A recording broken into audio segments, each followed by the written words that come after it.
নমস্কার, আপনারা দেখছেন আপডেট বাংলা। খবরের প্রথমে দেখে নেব আজকের সংবাদ শিরোনাম। 12 ফেব্রুয়ারি রাজ্য বাজেট, লক্ষ্মীর ভান্ডার আর ডিএ নিয়ে থাকতে পারে বড় চমক। এবার দিলীপের মুখে বিরোধী দল সকাল সকাল, শিরোনামে বিজেপি নেতা। অভিষেকের ক্ষতি করছে এরা, দলের কাদের বিরুদ্ধে তোপ দাগলেন কল্যাণ। তাড়াহুড়ো করে বিচার সম্পন্ন, হাইকোর্টে কুলতলি কাণ্ডে ফাঁসির সাজাপ্রাপ্ত মুস্তাকিন। লক্ষ্মীর ভান্ডার না পেলে কি করবেন, স্পষ্ট বার্তা দিয়ে দিলেন খোদ মমতা বন্দ্যোপাধ্যায়। নেত্রী নয়, কর্মী হয়ে লড়ে যাব, দেবলীনার কথায় মীনাক্ষীর সুর। হাইকোর্টে বিশ্ব হিন্দু পরিষদের আর্জি খারিজ করলেন বিচারপতি সিনহা। তৃণমূল বিধায়কের বিরুদ্ধে কড়া ব্যবস্থা, নবান্নে ডেকে পাঠালেন মন্ত্রী। মমতা ব্যানার্জির কোন চিটাগুড়ের ব্যবসা, স্যালাইন কাণ্ডে শাসকের ঘুম উড়ালেন শুভেন্দু। আসছে বিস্তারিত খবরে। চলতি বছর 12 ফেব্রুয়ারি রাজ্য বিধানসভা শুরু হতে পারে বাজেট অধিবেশন। নবান্ন সূত্রে এমনটাই জানা গিয়েছে। পশ্চিমবঙ্গে এবার বাজেট অধিবেশনে যথেষ্টই গুরুত্বপূর্ণ, কারণ এটাই তৃণমূল কংগ্রেস সরকারের তৃতীয় মেয়াদের শেষ পূর্ণাঙ্গ বাজেট। তাই এই বাজেট রাজ্যের জন্য গুরুত্বপূর্ণ। রাজ্যের জনগণের আশা, আসন্ন বাজেট এই রাজ্য সরকার মহাগ্র ভাতা বাদ দিয়ে এবং লক্ষ্মীর ভান্ডার নিয়ে বড় ঘোষণা করতে পারে। 2026 সালের রাজ্য বিধানসভা নির্বাচন, তাই আগামী বছর পূর্ণাঙ্গ বাজেট পেশ করতে পারবে না। এটাই তৃতীয় মেয়াদের মমতা বন্দ্যোপাধ্যায়ের সরকারের শেষ পূর্ণাঙ্গ বাজেট। তাই এই বাজেটে একাধিক চমক থাকতে পারে বলে মনে করছে রাজনৈতিক মহল।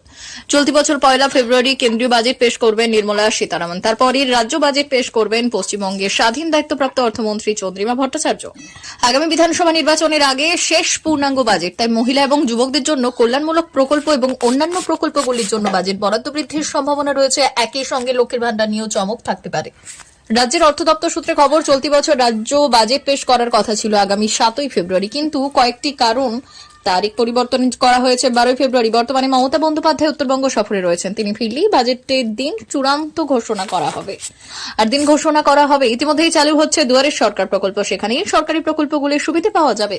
এবার সকাল সকাল ওয়াকফ বিল নিয়ে বার্তা দিতে গিয়ে বিরোধীদের নিশানা করে ফের শিরোনামে উঠে এলেন বিরোধী দলনেতা দিলীপ ঘোষ। তিনি বললেন যে ওয়াকফ বিল এসেছে, সেটা পাশ করতে হবে, গোটা দেশ সেটা চায়, কিন্তু বিরোধী দলগুলি তা ঠেকাতে আপ্রাণ চেষ্টা করছে। তারা সিএএ, জিএসটি 370 বন্ধ করার চেষ্টা করেছিল, কিন্তু সফল হয়নি। তৃণমূলের শৃঙ্খলা রক্ষা কমিটির সদস্য কল্যাণ বন্দ্যোপাধ্যায় আর সেই তিনি এবার যা বললেন তাতে দলের অন্দলে তোলপাড়। ইদানিং তৃণমূলের শিক্ষা সেলের কমিটি থেকে বাদ পড়ার পরই একাধিক শিক্ষক নেতা অভিযোগ করেছিলেন অভিষেক বন্দ্যোপাধ্যায় সমর্থন করার কারণে রোষা নলে পড়তে হয়েছে তাদের। তালিকা একে একে লম্বা হয়েছে, কিন্তু দলের প্রবীণ সাংসদ এই নেতাদের সতর্ক করলেন, দিদি আছে বলে আছি, না হলে নেই। দিদির মন্ত্রীদের চাল চলন দেখলে আর থাকতে ইচ্ছে করে।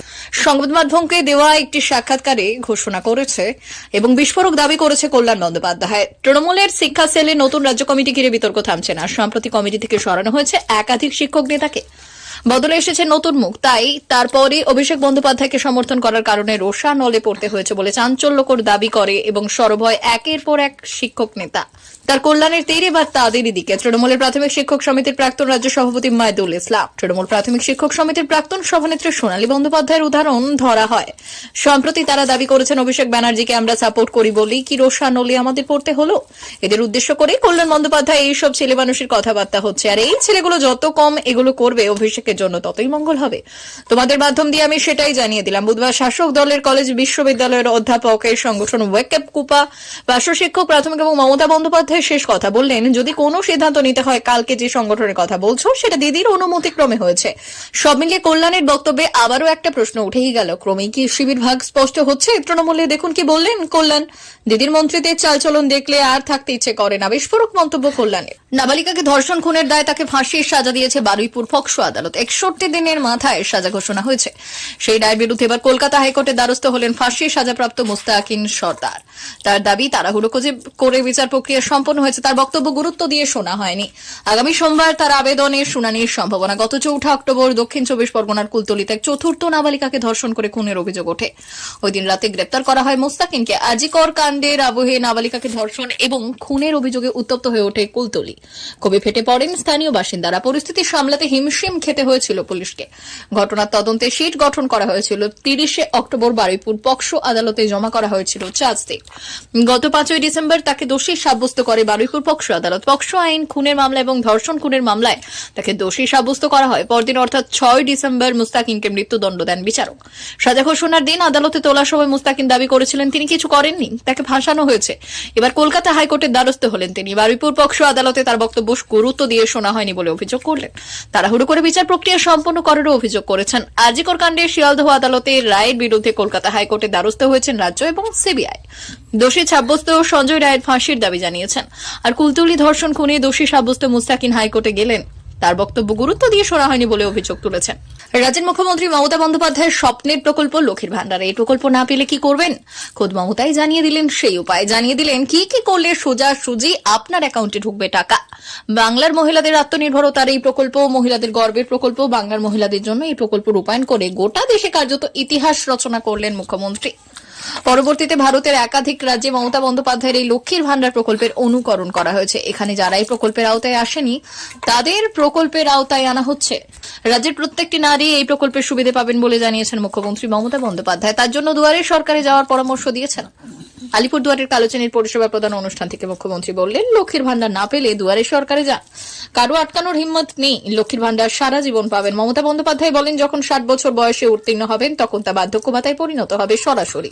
এর জন্য আলাদা করে কোনো আবেদন করতে হবে না। তিনি বললেন, এখনো যারা পাচ্ছেন না লক্ষ্মীর ভান্ডারের পরিষেবা, তারা দুয়ারে সরকারে আবেদন করতে পারবেন এবং সুযোগ পাবেন। কেউ এই সুবিধা আটকাতে পারবে না, মুখ্যমন্ত্রী জানিয়ে দিলেন এই দিনের সভা থেকে। প্রত্যেকটি মহিলা যাতে এই সুবিধা পান তার জন্য সরকারি আধিকারিকরা দুয়ারে সরকারের সমস্ত ব্যবস্থা করে দেবেন বলে জানিয়েছেন তিনি। 3 বছর ধরে কান্নুরে পার্টি কংগ্রেসের তৃতীয় দিন অধিবেশনী ফাঁকে একটা বিরতি নিয়ে বাইরে এসে সিপিএম এর তৎকালীন সাধারণ সম্পাদক সীতারাম ইয়েচুরি এই রাজ্যে পরিচিত মুখের কাছে হালকা করে একটা প্রশ্ন ভাসিয়েছিলেন, দেবলীনা কেমন? ওর জায়গা থেকে বলে তো ভালো ইঙ্গিত করতে পারা যাচ্ছিল। তখনই সেই পার্টি কংগ্রেসের শেষ দিনে বাংলা থেকে মহিলা এবং জনজাতি মুখ হিসেবে সিপিএম এর কেন্দ্রীয় কমিটিতে জায়গা পেয়েছিলেন দেবলীনা হেমব্রম। শুরু করিয়ে গিয়েছিলেন ইয়েচুরি। তার প্রয়াণের পর আবার সিপিএম এর পার্টি কংগ্রেস আসন্ন। তার চোখে পড়ে যাওয়া নেত্রীর জন্য এবারের সম্মেলন পর্বে রাস্তা আরো প্রশস্ত করে দিল সিপিএম। কেন্দ্রীয় কমিটির সদস্য দেবলীনাই এবার দলের বাঁকুড়া জেলা সম্পাদক। একদিকে তরুণ প্রজন্মের প্রতিনিধি মীনাক্ষী মুখোপাধ্যায়, আর তার পাশাপাশি মহিলা এবং জনজাতি মুখ দেবলীনা। দুই নেত্রীরই দলের রাজ্য নেতৃত্বে গুরুত্ব বাড়াতে চাইছে বঙ্গ সিপিএম। দলের সাংগঠনিক ইতিহাসে নজির গড়ে স্বয়ং দেবলীনা অবশ্য ব্যক্তি নিয়ে ভাবিত নন, নেত্রী নয়, কর্মী হিসেবে যৌথ প্রচেষ্টার উপরই গুরুত্ব দিতে চাইছেন রানীবাঁধের প্রাক্তন বিধায়ক ও রাজ্যের প্রাক্তন মন্ত্রী একই সুর মীনাক্ষীরও। বাংলা তো বটেই, কেরলের মতো সচেতন ও এগিয়ে থাকা রাজ্যের সিপিএম এর ইতিহাসে, সচেতন ও এগিয়ে থাকা রাজ্যের সিপিএম এর ইতিহাসে কোনো মহিলা জেলা সম্পাদক নেই। স্বভাবতই দেবলীনা বাড়তি নজর টানছে রাজ্য শিবিরে, রাজনৈতিক শিবিরে। প্রথমবার মহিলা জেলা সম্পাদক হিসেবে দায়িত্ব নেওয়ার পর তিনি অবশ্য বলেছেন, আমি একা তো কিছু নই, দল সম্মিলিতভাবে কাজ করে এবং সিদ্ধান্ত করে। আমি নেত্রী নই, দলের একজন কর্মী, কমিউনিস্ট পার্টির একজন কর্মী হিসেবে সাধারণ মানুষের সঙ্গে কাঁধে কাঁধ মিলিয়ে অধিকার আদায়ের লড়াই চালিয়ে যাব। মমতা বন্দ্যোপাধ্যায়ের সরকার লক্ষ্মীর ভান্ডারের মতো আর্থিক এবং সামাজিক সুবিধামূলক প্রকল্প চালু করার পর মহিলা মন শাসক দল তৃণমূল কংগ্রেসের বাক্সেই বাধা আছে। এমনই ধারণা এখন সাধারণভাবে রাজনৈতিক শিবিরে প্রতিষ্ঠিত। চাকা ঘোরাতে তার কি নতুন কিছু পরিকল্পনা আছে? দেবলীনা বলছেন, ভাবনা নিশ্চয়ই কিছু আছে, সেগুলো ধীরে ধীরে হবে, তবে আমি বলে নয়, দল হিসেবে আমার মানুষের কাছে যাব। মহিলাদের সুযোগ সুবিধা আগের সরকারও দিত, ভবিষ্যতে সরকারও দেবে। আমরা লক্ষ্মীর ভান্ডারের বিরোধী নই, কিন্তু শুধু সেখানেই থেমে যাওয়া যায় না। শিক্ষা, কাজ, স্বাস্থ্যের অধিকার, মহিলাদের নিরাপত্তা নিশ্চিত করাও জরুরি, সেখানেই আমাদের লড়াই। জঙ্গলমহলের একসময় দাপুটের সংগঠন ছিল বামেদের, এখন তারা সেখানে প্রান্তিক শক্তি।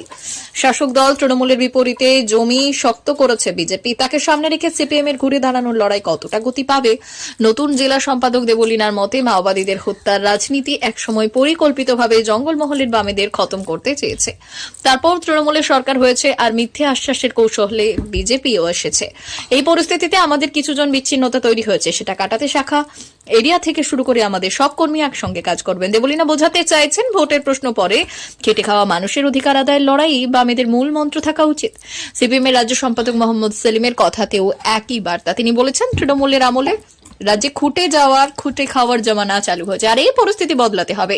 রাজ্যে ফের কেটে খাওয়া মানুষের অধিকার প্রতিষ্ঠা করতে হবে। বিজেপির রাজ্য সভাপতি সুকান্ত মজুমদার বা তৃণমূলের কিছু নেতা অবশ্য প্রশ্ন তুলেছেন, একজন মহিলাকে জেলা সম্পাদক করতেই সিপিএম এর এতদিন লেগে গেল। সিপিএম এর তরফে সুজন চক্রবর্তীর পাল্টা যুক্তি, দেবলীনা তো আগেই দলের কেন্দ্রীয় কমিটিতে গিয়েছেন। পঞ্চায়েতে মহিলা প্রতিনিধি এবং সার্বিকভাবে মহিলাদের ক্ষমতায়ন বামফ্রন্ট অনেক আগেই শুরু করেছিল। সিপিএম সূত্রের আরও বক্তব্য, প্রতি জেলায় দলের সম্পাদক মণ্ডলীতে এক বা একাধিক মহিলা মুখ এখনই আছে। শুধু দেবলীনাকে জেলা সম্পাদক করেই মহিলাদের গুরুত্ব দেওয়া শুরু হলো এমন নয়। প্রিয় দর্শক, এখনকার মতো খবর এই পর্যন্তই। ধন্যবাদ।